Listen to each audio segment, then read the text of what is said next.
Algú vol fer alguna pregunteta més, per exemple, per així? Bon dia. José Luis Chacón. José Luis.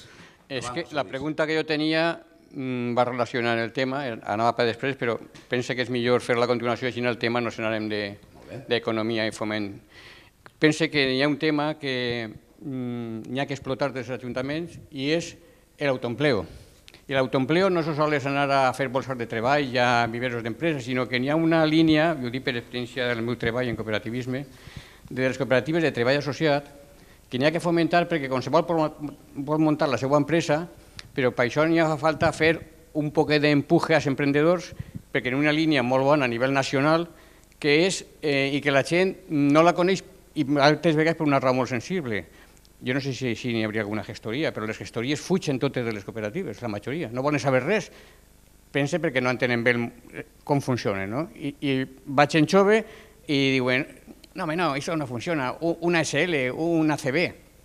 Entonces la pregunta concreta és, el foment de treball, de tot el que parlem de vives empreses, però no hi ha que pense com fer respaldar l'autoempleo, que moltes vegades l'autoempleo és, no n'hi ha treball, me lo monte jo.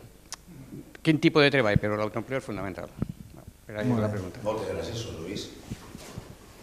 Sí, realment és el que diu José Luis, va tot molt lligat en la pregunta que acaba de fer Ignacio. Vull dir, quan comentàvem el tema del viver d'empreses, no és només un lloc per a fomentar les empreses. El viver d'empreses té, de la manera que està pensat, el que pretén és ubicar, per exemple, allí tot el que és el personal tècnic ara mateix de l'Agència de Foment Econòmic, que ha de ser personal precisament especialitzat, entre altres coses, en això, en tindre clar quin és el procés, quins són els mecanismes, quines són les ajudes i quins són els beneficis, entre altres coses, per a aquella gent que vol iniciar la seva activitat, l'autoempleo.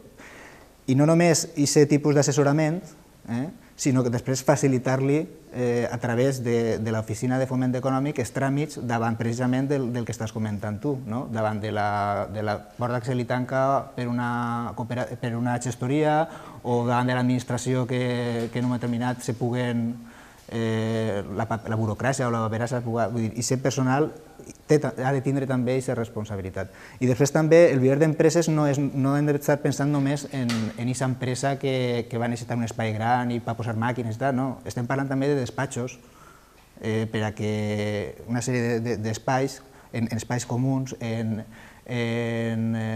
material, en infraestructura necessària com l'accés a internet, el material informàtic, etc., que puguen utilitzar precisament per a poder iniciar aquesta activitat. Vull dir que no hem de pensar quan parlem de viver d'empreses només en un espai ubicat en el polígon industrial on el que s'està promovent només és una sèrie d'empreses mitjanes o tal, sinó precisament també per a això. O sigui, l'autoocupació genera també molt de treball i avui en dia jo crec que la gent està intentant més anar per ahí perquè depèn de tu.